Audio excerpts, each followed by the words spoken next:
ఓం గం గణపతయే నమః. శివాయ గురవే నమః.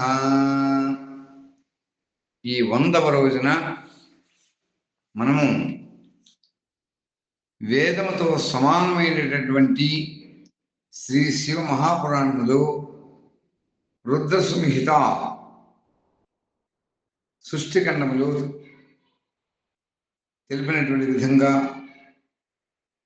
ఇంత క్రితం రోజున మనం శివారాధన విషయం తెలుసుకున్నాం. మరలా ఋషులు ఏ విధంగా అయితే ఈ యొక్క విభిన్నమైనటువంటి పుష్పములతో, అన్నములతో, జలధారలతో చేసేటువంటి ఆ శివ పూజ మహత్యం గురించి ఆ ఋషులు ప్రశ్నించడం, ఆ విషయాలని మరలా బ్రహ్మ తెలియజేయడం అనేటువంటి విషయాలు ఈరోజు మనం ఈ శివ మహాపురాణంలో తెలిపిన విధంగా మనం ఆ పరమేశ్వరికి అనుగ్రహం చేత తెలుసుకుంటున్నామని తెలియజేస్తూ, అవకాశమసగుచు అలరుణాకాశము శబ్దగుణంబుపలబ్ధి గోత్ప బహిరంతర వ్యాప్తి భాషించు వాయువు స్పర్శతో తనుగత శ్రమము వాప తేజస్వరూపమై దీపించునగ్ని తారూప సౌభాగ్యంబుతోపజేయ ఆప్యాయతను గూర్చి అలరించు అమృతము రసరూప జీవనమసగజేయ ఆకృతి వహించి ఆధారమగుచు ధరణి గంధమున తృప్తి చేకూర్చి కానిపింప చేయును ఆష్టమూర్తి భజందు భక్తి శ్రీ శివా శివాద్వైత విశిష్ట భావ నిత్యంబు జీవుల నిద్రలో చేరిచి వ్యధల తీవ్రత బాబి పురుడపరచి దేహమున శయింపదేహి వనర్చిన కర్మలకు అనువైన కాయమసంగి కల్పాంతమున సృష్టి కన్వింపచేయక తన యంద విశ్రాంతి కొనగజేసి నవ్య సృష్టిని తానంద రూపంబుల పొలుపొందుచుండు చిన్మూర్తి అతడు సకలుడు కలవీడదడినెప్పుడు అతడు సకలుండు కలవీడదనినెప్పుడు శివుడు శంభుడు పరమాత్మ చిన్మయుండు వానికే ననరించద వందనంబులు వానికే వనరించద వందనంబులు శ్రీ శివా శివద్వైత విశిష్ట భావ శ్రీ శివా శివాద్వైత విశిష్ట భావ. ఈ రోజున ఈ యొక్క శివ మహాపురాణంలో బ్రహ్మదేవుడు చెబుతున్నాడు, నారద, సంపదలను కోరేటువంటి వాడు, లక్ష్మీదేవి యొక్క అనుగ్రహాన్ని కోరేటువంటి వాడు కమలము, బిల్వపత్రము, శతపత్రములు, శంఖ పుష్పములతో శివ భగవాను భక్తి శ్రద్ధలతో పూజించాలయ్యా. ఓ బ్రాహ్మణోత్తమ, 1,00,000 పుష్పములతో శివుని కనుక పూజించినట్లయితే అవి ఎటువంటి పాపములైనా కూడా సకల పాపములను కూడా నశిస్తాయి. లక్ష్మీదేవి యొక్క అనుగ్రహాన్ని కూడా పొందవచ్చు, లక్ష్మిని కూడా పొందవచ్చు, ఇందులో సంశయం లేదు. పూర్వ ఋషులు ప్రాచీన కాలంలో ఉండేటువంటి ఋషులు 20 కమలములను ఒక ప్రస్థ అని చెప్పారు. అంటే సుమారుగా కలియుగంలో ఈ ప్రస్థ అంటే అర్థం ఏమిటంటే, పూర్వకాలంలో 4 షేర్లని, కలియుగంలో అవి 5 కిలోలు అని ఒక సంఖ్యాక్రమంగా చెప్తారు. అలాగే ఒక 1000 బిల్వపత్రములు అంటే 1000 బిల్వపత్రములను కూడా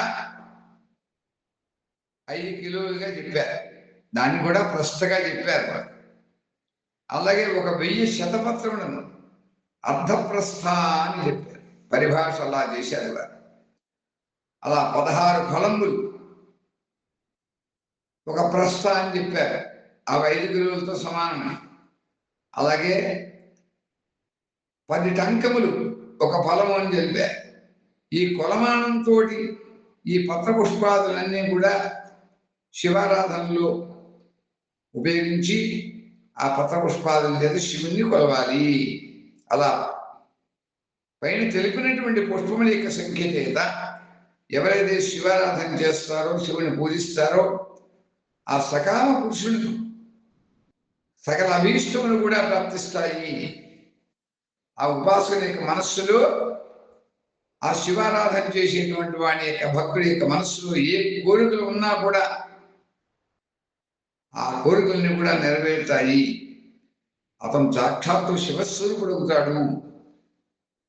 అంతేకాదు 5 లక్షల మృత్యుంజయ మహామంత్రం జపించినటువంటి వారికి ఓం త్రయంబకం జజామహే సుగంధిం పుష్టివర్ధనం ఉర్వారుకబంధనాన్ మృత్యోర్ముక్షీయ మామృదాదు అని ఈ యొక్క మహామృత్యుంజయ మహామంత్రాన్ని ఎవరైతే 5 లక్షలు సంఖ్యాక్రమంగా జపం చేస్తారో సాక్షాత్తు శివుడు ప్రత్యక్షంగా వారికి దర్శన భాగ్యాన్ని కల్పిస్తాడు. అంతేకాదు 1 లక్ష జపం చేసినట్లయితే ఆ చేసినటువంటి వారికి శరీరం అంతా కూడా శుద్ధి అవుతుంది.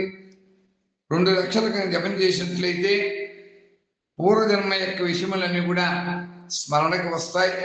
3 లక్షల సంఖ్య ప్రకారంగా కనుక జపం చేసినట్లయితే సమస్త కామ్య వస్తువులు కూడా కోరినటువంటి వస్తువులు వారికి ప్రాప్తిస్తాయి. 4 లక్షల యొక్క జపం కనుక పూర్తి చేసినట్లయితే భగవంతుడైనటువంటి శివుడు స్వప్నంలో దర్శనమిస్తాడు.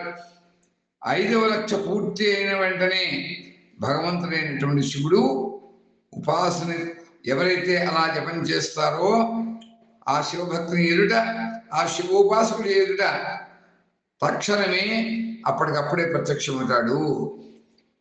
అంతేకాదు 10 లక్షల మహామృత్యుంజయ జపం ఎవరైతే పూర్తి చేస్తారో, జపం చేస్తారో వారికి సంపూర్ణమైనటువంటి ఫలం సిద్ధిస్తుంది.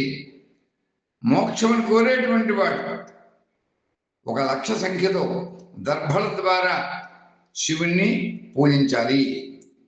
ఓ మునివర్య, అన్ని చోట్ల కూడా లక్ష సంఖ్యను పరిగణనలోకి తీసుకున్నారు. ఇక్కడ ఈ శివ మహాపురాణంలో 1,00,000 అనేటువంటి సంఖ్యని దాన్ని పరిగణనలోకి తీసుకున్నారు.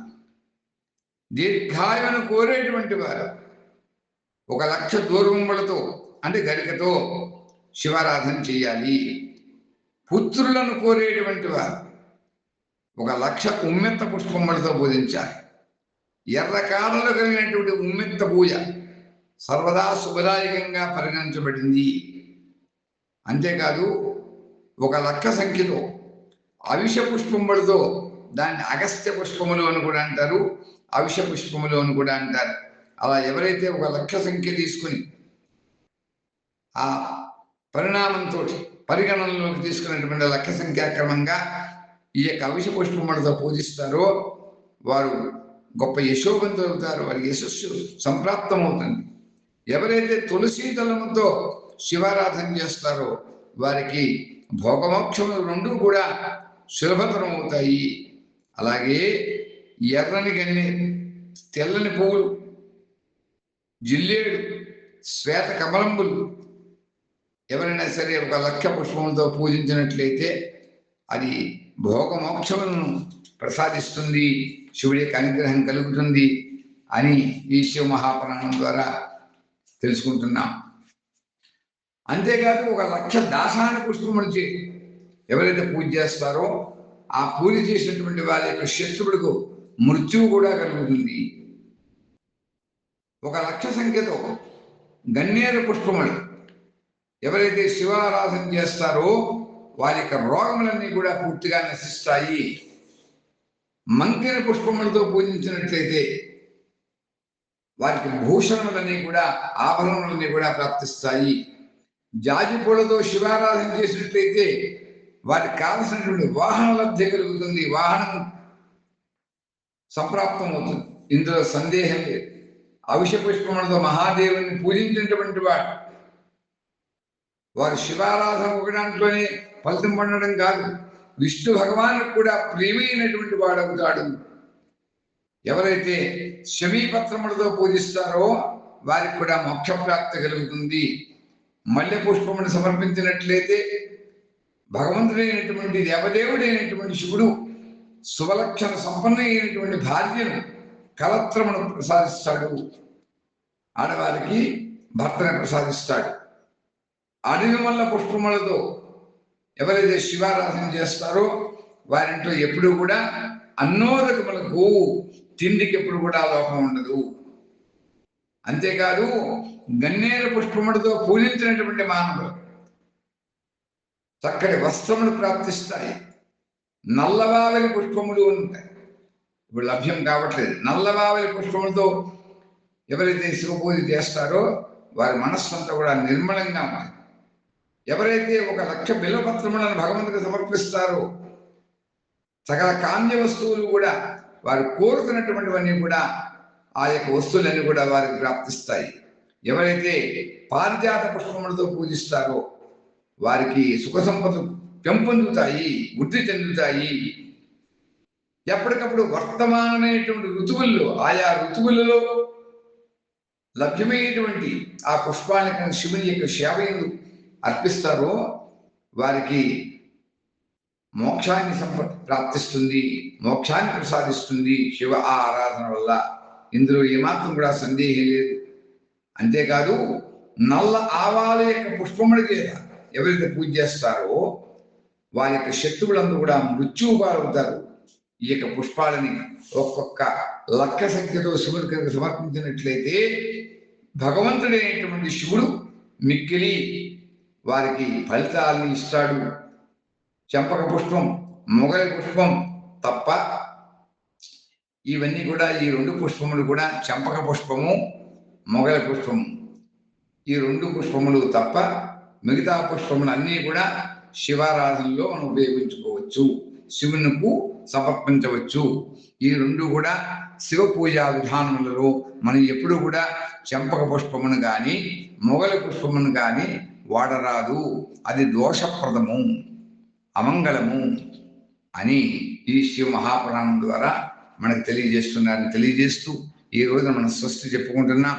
స్వస్తి ప్రజాభ్య పరిపాలయంతాం న్యాయేన మార్గేణ మహిం మహీషాః గోబ్రాహ్మణేభ్యః శుభమస్తు నిత్యం లోకాః సమస్త సుఖినో భవంతు. ఓం స్వస్తి, ఓం స్వస్తి, ఓం స్వస్తి.